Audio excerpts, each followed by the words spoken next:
Hey everyone out in the VC, it's Matt, and I thought I would take advantage of day off to continue with my reviews of Beach Boys albums in order of release. We've got a lot of them done. We still have a lot to go, but today we are up to 1973 and the Holland album. This was released on January 8th of 73, mostly recorded towards the end of 1972. Chart-wise, it did. Beach Boys are still in that period where they're not really the kind of yesterday's news has-beens, forgotten by and large. But this album did okay compared to some of their albums of previous years. This got to number 36 in America, got to number 20 in England, and there's actually a song on here. We'll get to it in a minute, that I do remember hearing on the radio some way back in the day when I was a kid. I haven't heard it on the radio in years, but I do remember hearing it some back in the 70s and so forth. This Blondie Chaplin and Ricky Fattar, I'm still not sure if I'm saying his name right. This would be their final album with the band. They had, of course, joined in the album before this, Carl and the Passions, so they're only around for 2 albums, and they went their merry way. Blondie would continue to off and on, and to this day he may still continues to play tour with the band, and he might have shown up on some records subsequent to this or not. I think he played on No Peer Pressure, Brian Wilson's latest solo album, if I'm not mistaken. Ricky Fattar would go on to write TV and film soundtrack music, and of course he was one of the Ruddles, and so yeah, and work with other musicians and so forth, as would Blondie Chaplin. So anyway, pretty good album. This is like I said, everyone knows the '60s stuff, and then past Pet Sounds that's not widely known. Their records and songs are not widely known unless you're just a huge Beach Boys fan, which is a shame because there's a lot of great music on these. From Pet Sounds to this album, I have to go back and count them, but there's 6 or 7 albums, all of them to varying degrees of very good to great, and so it's a shame that people weren't paying attention to them anymore. And the same with this. There is one song, like I'll get to here in a minute, that I do remember hearing on the radio back in the 70s a few times. Haven't really heard it on the radio in years, but we'll get to that in a minute. So here's the cover, which is kind of weird looking till you realize that it's upside down. So if you turn it right side up, there's a boat with a couple of kids. One of them's fishing. There's some cars back behind there on the street, and the name of the album. So I'm not sure why they inverted it, but there's the back cover, just pictures of the band and some information about the recording and so forth. And the dentist still looking relatively healthy, which unfortunately wouldn't be the case for too much longer, sadly. And this is, of course, this is the Beach Boys in their hippie days, hippie period. They're all fuzzy and hairy there, far shot from the preppy surfboard kids in their Pendleton shirts just a few short years before. Good album. It's called Holland because that's where they recorded it. For some reason, their manager, Jack Riley, still their manager, thought it'd be a good change of pace, so he picked up the band and moved them to something called, and I'm sure I'm going to mispronounce this, but Bambrug or Bambruge in the Netherlands, which I guess this is a picture of where that is. And they moved a studio over there from California. No idea why they didn't just buy studio equipment in Holland, but that's what they did back in 1973, I guess. Al Jardine said it was a rough experience because they were in a makeshift studio in a shed next to a cow pasture. So not ideal recording sessions, but it seemed to have worked out because they made a really good album here. And while I liked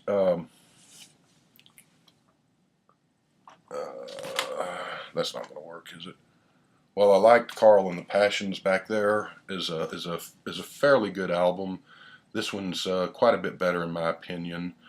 So Rolling Stone, back in I guess 73, 74, listed this as one of the best albums of the year. Robert Christgau, don't know how to pronounce his name, but I do remember reading his reviews in Cream magazine forever back in the 70s and 80s. He said this was a good album that was kind of reminiscent of the California of their earlier songs, but not as good as their earlier songs, which is true. It's not as good as their classic 60s material, even though this is a favorite among a lot of Beach Boys fans, so some of them might disagree with me, but nonetheless, this is a really solid, really good album. Again, like I've said for the last, 2 or 3 albums I've reviewed, some parts here where it does sound a little bit like the Beach Boys. Most of this doesn't sound like what most people think of as the Beach Boys. This is very typical, typical but good early to mid 70s rock and roll album sound. So you're not going to find, God Only Knows and California Girls sounding songs on here. But it's still worth checking out because there's good stuff here. Elvis Costello lists this as one of his favorite albums, as do the band Camper Van Beethoven. Don't know if you remember them. The song Take the Skinheads Bowling. They were, I guess they were around in the 80s. They were one of the latter day kind of punk bands. A fair, at best, band. They were okay. Anyway, let's get into the songs. The first song on side 1 is Salem Sailor, which is the one that I remember hearing on the radio some way back when, and the only one that I was familiar with going into this album. Really good song. It's written by Brian Wilson and Van Dyke Parks and 2 or 3 other people. Have a writing credit on there, people I've never heard of. Apparently this is a song that Brian had originally started back in 69 or 70 and set aside and came back to, and set aside and came back to, and along the way it kind of changed and morphed, and other people came in and helped out here and there, and that's why there's like 4 or 5 people on the credits. Apparently Van Dyke Parks, who was the guy that Brian partnered with to write much of the Smile album, ended up writing most of the lyrics and Brian the music. It's not really clear. The stories conflict as to who did what. Blondie Chaplin sings on it. Great song, really solid. It was released as a single and didn't do too well. It went to number 79, but then it was released again in 1975 and it went to 49, which is still not great, but a little better. So when they went in to finally record this, Dennis sang through one take of it and said, "I got to go surfing, see you," and split. So there's one take of Dennis singing it somewhere on tape. And then Carl sang it a few times, I guess. And then for some reason he got the idea of, hey, let's have Blondie Chaplin sing it. Blondie sang it. And when they were listening to it all, Carl thought, well, Blondie's vocal works best on this. So that's what I go with. You get Blondie singing. And I still can't think of that without thinking of Debbie Harry's group and then Chaplin, like Charlie Chaplin. But he's not related to either of those people as far as I know. Just a good, solid early 70s rock and roll song, and got some deserved radio play. Probably should have been a bigger hit. It's a really good song. Nice guitar run, or not run, but just nice guitar fill-ins and bits that run through it. That's probably Carl playing. Nice drums. I'm going to give this song a 9.8. It's a really good one. Second song on side 1 is called Steamboat, and it's one of Dennis Wilson's songs, which he had some good stuff on Carl and the Passions, but was unfortunately MIA songwriting wise on Surf's Up, even though he recorded a couple of songs for it that didn't make the album. But so it's good to see Dennis back, because he's his stuff's always good. Steamboat is written by Dennis and Jack Riley. Carl sings lead vocal with Dennis chiming in here and there. Well, there's good stuff on here, but this might be my favorite song on the album. It's very brittle and haunting music. It's funny because Dennis, especially in the early days before this was about the time he was starting to get a little too heavy into the drugs and stuff that would, and problems that would lead to his untimely death just 10 years later. But in the early days, he was kind of the one that got all the girls, the sort of mischievous one, the carefree one, the devil may care guy that you never would have thought would have been blossom as a songwriter 5-6 years later. Caught everyone in the band by surprise, apparently, but that's exactly what he did. And the funny thing is that his lyrics, his songs were always kind of moody and tender and introspective and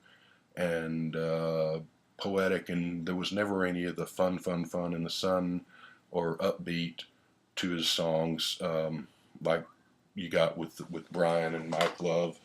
And so he's you kind of think of him as the George Harrison of the band, that he started out, you know, mainly in the background and a couple of things here and there, and then over time as the band went on, he sort of developed more as a songwriter and really surprised people. So, but this is, like I said, it's a very haunting song, some nice time changes in there. About midway through, you get a really nice guitar break. I don't know if that's Carl playing or who it is, but very David Gilmour, Pink Floyd sounding guitar to me, kind of a metal era Pink Floyd sound in there in the middle. Just a really good song. It's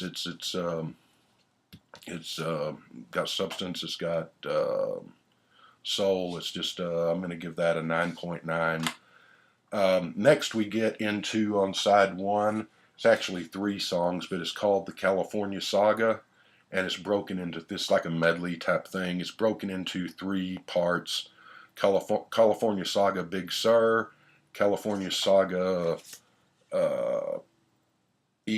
what's that called? Eagle's Beaks.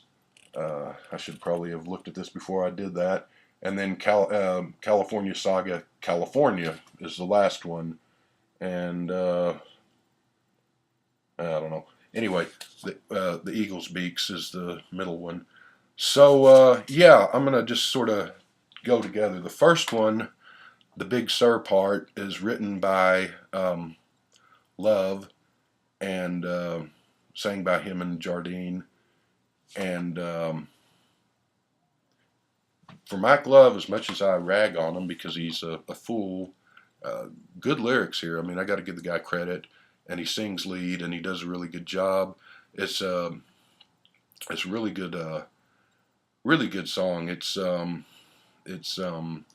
country rock. It starts off with a piano bit that sounds like, at first I thought it was like Moonlight Sonata, the old Beethoven song that was a hit way back in the day, and then it sounds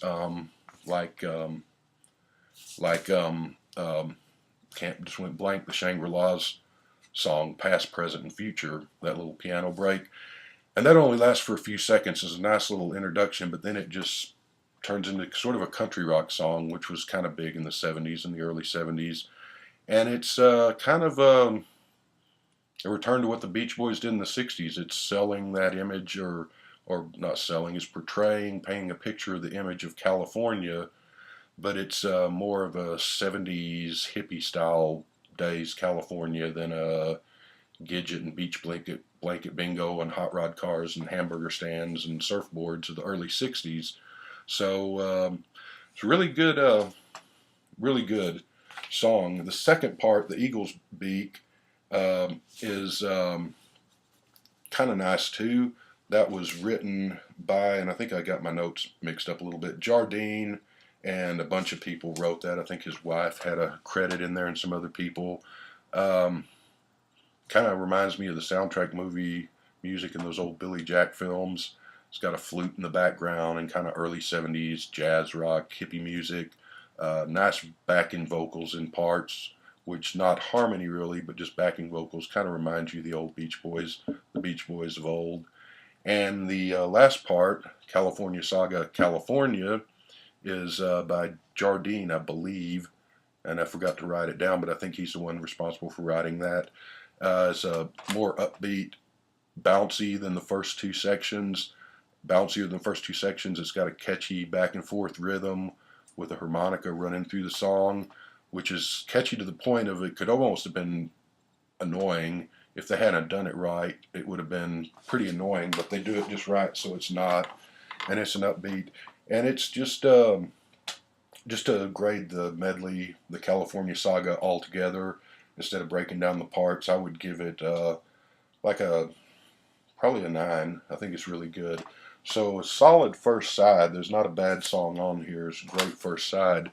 So now we go over to side 2, and we get to first song on side 2 is called The Trader, Trader, by Carl, written by Carl and sung by Carl.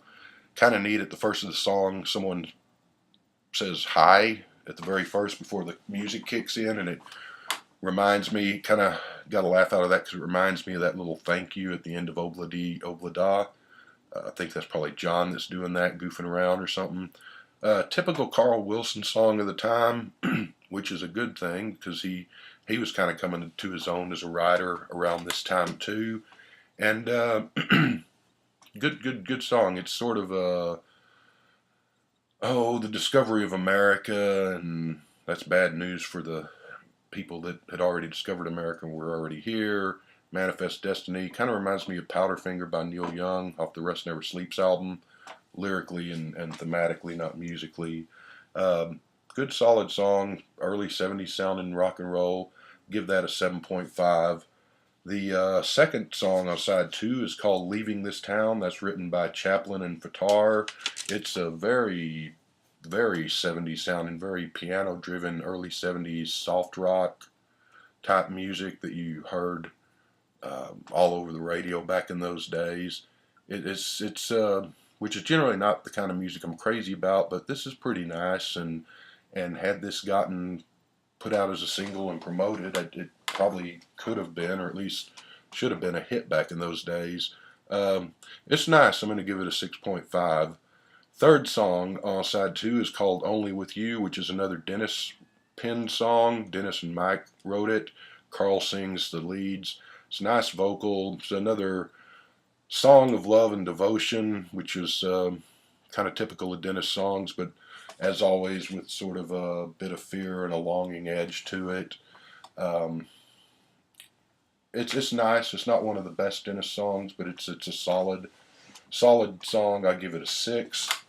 Side 2 ends, and the album actually doesn't conclude, but side 2 ends with Funky Pretty, song written by Brian and Mike and Jack Riley. Ricky Fatar and Mike sing lead.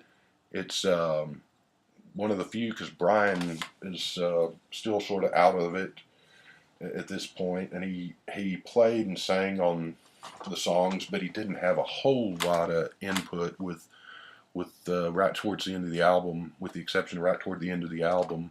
Of course, he did write Sail on Sailor, the album's hit per se, but he also wrote this, and apparently he got really driven for a while there and got involved in the production and the arrangement and all, which was kind of unusual at the time because, of course, he had done that back in the 60s. He pretty much ran the show in that department, but then after Smile, he sort of was out of it and receded from the picture, and the rest of the band, particularly Carl, picked up those reins. But he's supposedly got really involved in producing this song, and so that's a good thing. It's just kind of a slightly upbeat rock and soul song with sort of a bit of classical music running behind the forefront of the rock and soul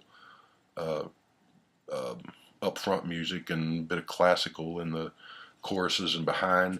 Kind of a strange mix, but it works. Brian plays drums, synthesizer, and piano on it, and he doesn't actually sing on it, though, I don't believe, even though he wrote it. Good song, give that a 7.9, and the album concludes with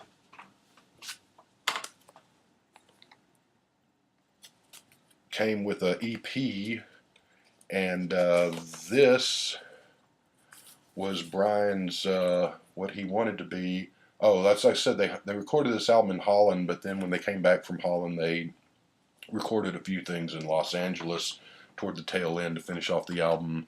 I think this is one of them, and I think Sail on Sailor was also recorded in California. But This is called Mount Vernon and Fairway, a Fairy Tale.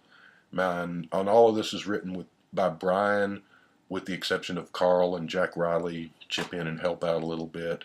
And Brian had at one point, I think, wanted this to be the mainstay or the centerpiece of the album, but I think this was supposed to be a bigger work than it turned out to be. I don't know if he abandoned it or ran out of time or what happened, but they ended up putting out the album as it is and putting this out as an EP that came with the album. And there's a picture sleeve. So it's a weird little fantasy fairy tale, broken into, like, I think five.